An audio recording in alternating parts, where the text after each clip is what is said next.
जी, आज मैं न्यूयॉर्क में हूँ और आज एक मुझे बहुत ही गज़ब के पाकिस्तानी से मुलाकात हुई है और मैं इनकी स्टोरी आपके साथ शेयर करना चाहता हूँ। साबिर भाई, आप अपनी स्टोरी शुरू से सुनाएं कि वो कूड़ा चुनने से शुरू करें। Thank you so much Riyan भाई।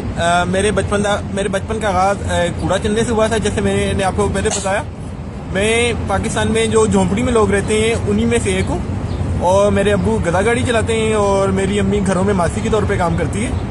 और मुझे बचपन से मेरे अंदर एक बहुत बुरी आदत है कि मुझे पढ़ने का शौक था और जब मैं कूड़ा चुना करता था तो मैं कूड़ा चुनने के अलावा अखबारों को पढ़ना शुरू कर देता था, जिसकी वजह से मुझे डांट भी पड़ती थी और लोग मुझे समझते थे कि मेरे कज़न कि मैं पागल हो गया हूँ, मेरा दिमाग काम करना छोड़ गया और मैं कुछ नहीं कर सकता और वक्त ज़ाया कर रहा हूँ अखबार पढ़ने में। मगर मेरी ज़िद ने मुझे आखिरकार एक स्कूल तक पहुँचा दिया और मेरे ख्याल में ये मेरी ज़िंदगी का एक बहुत ही मुख्तलिफ मोड़ है, क्योंकि मैं अपनी कम्युनिटी में जिसे लोग मसल्ली, चंगड़, चूड़े कहते हैं, उसका पहला पढ़ा लिखा बंदा हूँ जो अंग्रेज़ी में भी बात कर सकता है। और मैंने पढ़ना शुरू कर दिया।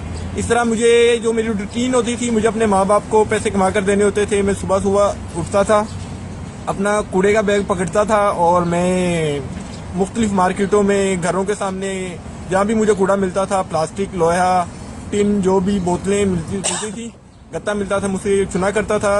उसके बाद अपने घर आता था, उसको कूड़े को रखता था, हाथ मुंह धोकर स्कूल की तरफ भाग जाता था और सारा दिन उधर स्कूल में गुजारा करता था। स्कूल में भी मुझे बहुत से मुख्तलिफ तस्सुबात का सामना करना पड़ता था। जैसे मेरे साथ मेरे टीचर समझते थे कि मैं मसलियां दा मुंडा थे, मेरा दिमाग कम नहीं कर सकता, दे कंसिडर्ड मी डम। और मेरे ख्याल में ये मेरे लिए ये एक बहुत बड़ी वो थी कि I have to prove myself, और मैं उसके लिए ज़्यादा दिल लगी से पढ़ता था। और मेरी एक आदत थी कि मैं रीडिंग करता था और जिससे मुझे बाकी स्कूल वाले बच्चों की निस्बत मुझे एक एज आता था कि मैं पढ़ सकता था। इसी तरह मैंने अपनी 5वीं जमात और 6ठी जमात से फीलिंग वेरी इमोशनल रिहान।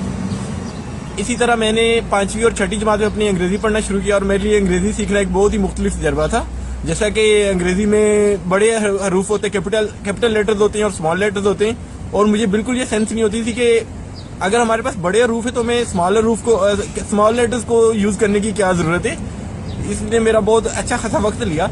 मगर मुझे पहली दफ़ा जब अंग्रेज़ी से इंट्रोडक्शन हुआ तो मुझे एहसास हुआ कि पाकिस्तान में जिन लोगों को अंग्रेज़ी बोलना आता है उनको लोग मुख्तलिफ अंदाज में ट्रीट करते हैं। तो ये भी मेरे लिए एक बड़ा, मुझे बचपन से इस बात की रियलाइज़ हो गया अगर मैं इंग्लिश सीख सकता हूँ तो सोसाइटी मुझे मुख्तलिफ अंदाज में ट्रीट करना शुरू कर देगी। इसी तरह मैंने अंग्रेज़ी सीखना शुरू किया और मैंने अपनी 2 नोटबुक्स सिर्फ यही लिखने में कर दी। मुझे लगता था कि जो भी बंदा मेरा इंट्रोडक्शन ज्वाइनिंग राइटिंग से हुआ था और मुझे बड़ी अजीब लगती थी कि रिहान साहब जब आप ज्वाइनिंग राइटिंग लिखते तो वो ऐसे लिखा होता है कि किसी ने ये ऐसे लिख दिया है।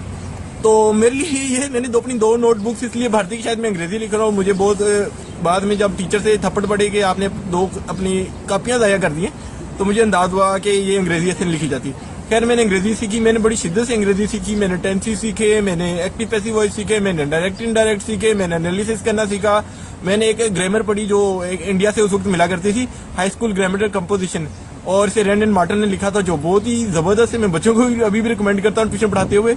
तो इस तरह मेरे अंग्रेज़ी का सफ़र जारी हुआ और मैं 8वीं जमात में मैंने अपने बोर्ड के पेपर दिए तो मेरे अपनी जमात में मैंने टॉप किया। मैंने 674 नंबर लिए थे 800 में से, और मुझे पहली दफ़ा रोटरी क्लब ने 300 रुपये की स्कॉलरशिप दी और मैंने अपनी 9वीं 10वीं की किताबें और यूनिफॉर्म खरीदा।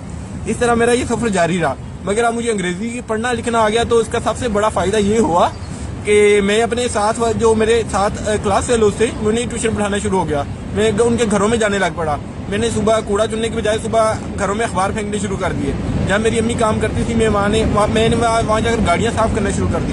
अब मैं पानी बेचने के अलावा गाड़ियाँ साफ़ करने का शुरू हो गया। यानी जैसे जैसे मेरी ये तलीम मिलती गई, माशरे का रवैया भी बदलता गया। मगर मेरे अंदर एक वो जो तड़प थी ना कि मुझे पढ़ना है, वो मेरे अंदर और ही मुझे प्रेशराइज कर रही थी कि मुझे और पढ़ना है। मैंने साथ साथ ना सिर्फ अपनी स्कूल की किताबों के अलावा मैंने रशियन लिटरेचर पढ़ना शुरू कर दिया। मैंने जो भी मुझे मिलता था वो पढ़ना शुरू कर दिया। मैं इसमें एक बचपन का वाकया कोट करना चाहता हूँ कि जब मैं 7वीं जमात में पढ़ता था तो मुझे अभी तक याद है कि मेरी अम्मी घरों अपने सर पे एक बहुत बड़ी किताबों का दत्ता लिए हुए आई, क्योंकि पाकिस्तान में जो लोग बीकन हाउस में या लाहौर ग्रामर स्कूल में पढ़ते हैं उनकी किताबें बिल्कुल मुख्तलिफ थी। तो मुझे वो बड़ी, आज भी वो मेरी ज़िंदगी का बेहतरीन लम्हा है कि मैंने देखा मेरी अम्मी ने गठड़ी किताबों के नीचे रखी और मैंने उसमें देखा तो उसमें से एक नॉवल था जिसे मैं भी रेहान साहब को बता रहा था कि मेरे लिए वो दुनिया का मुकद्दस तरीन किताब है।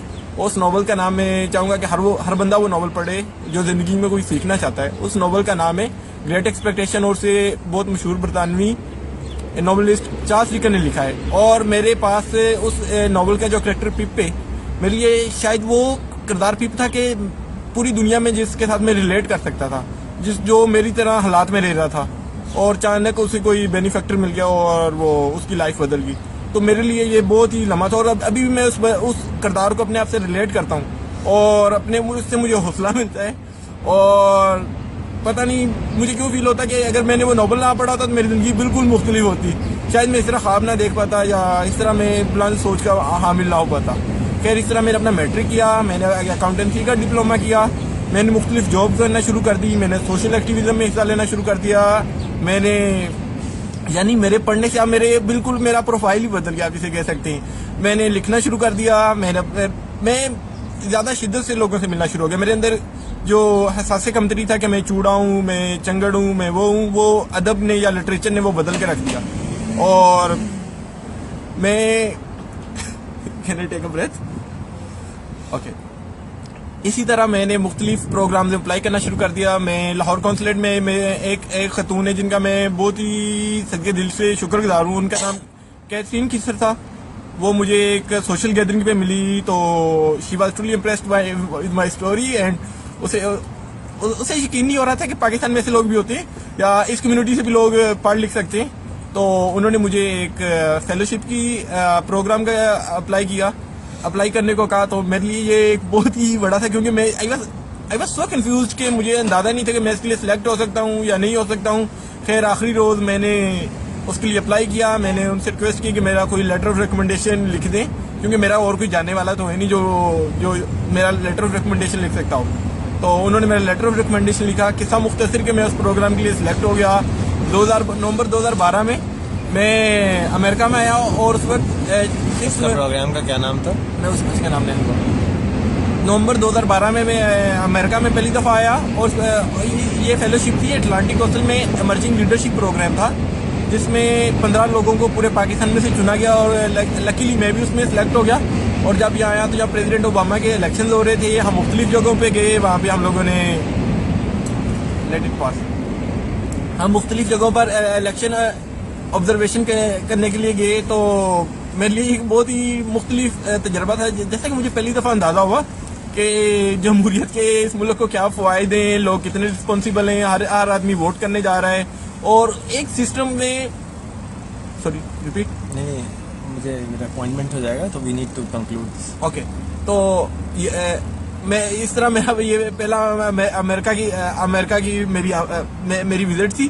खैर, मैं इस विजिट से मेरे लिए सीखने के लिए बहुत कुछ था और इस विजिट ने मेरी हिम्मत बंधाई कि मैं मुख्तलिफ और काम करूँ। जैसा कि मैं अभी अपने झोंपड़ी में अपने स्लम्स के या झोंपड़ियों में मैं अभी मोबाइल टॉयलेट बना रहा हूँ क्योंकि मैंने बचपन में अपने देखा कि हमारे बहुत से रिश्तेदार या दूसरे झोंपड़ियों वाले सिर्फ कोलरा हैजे से और डायरिया से और हेपाटाइटिस से फोत हो गए। उन्हें बिल्कुल पता ही नहीं था क्योंकि वो ज़्यादातर लोग जो होते हैं वो खुली जगह पे ही पेशाब और पखाना कर देते हैं और वही पखाना जो पेशाब होता है वो उनके पीने के पानी में मिल जाता है और जिससे बड़े बूढ़े बच्चे औरतें जो होती हैं वो बीमार हो जाते हैं और it's a truly life taking disease. They are just getting life taking disease through this impure water. और मैं उनके लिए मोबाइल टॉयलेट कायम करूँगा और मेरा इरादा है कि मैं उस मोबाइल टॉयलेट्स को उसके जो ह्यूमन वेस्ट उनका होगा उसको मैं बायोगैस में या फर्टिलाइजर में बायो फर्टिलाइजर में कन्वर्ट करूँगा। ना सिर्फ उनकी ये सैनिटेशन की प्रॉब्लम हल होगी बल्कि उनको थोड़ी सी उससे इकोनॉमिक असिस्टेंस या बायोगैस अगर मिलेगी तो हम प्रोड्यूस करेंगे तो उनकी एनर्जी नीड्स भी मीट हो सकती हैं। Thank you so much Rihan साहब। आप डू स्कूल में क्या करें?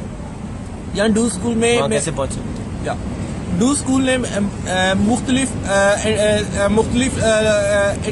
सोशल एंटरप्रेन्योर से यहाँ पे आइडिया कंपटीशन कराया जो कि यहाँ न्यूयॉर्क सिटी में मेयर का ऑफिस है जो लॉन्ग टर्म प्लानिंग और सस्टेनेबिलिटी का काम करता है। उसके थ्रू क्योंकि काम करती हूँ कि न्यूयॉर्क सिटी में तकरीबन हर रोज 7 मिलियन कॉफ़ी कप होते हैं, वो सड़कों पर फेंक दिए जाते हैं या डस्टबिन में फेंक दिए जाते हैं। और न्यूयॉर्क सिटी की जो बहुत बड़ा खर्चा है वो इस कूड़े को या इस रियूजेबल कप्स को लैंडफिल में भेजने में खर्च हो जाता है।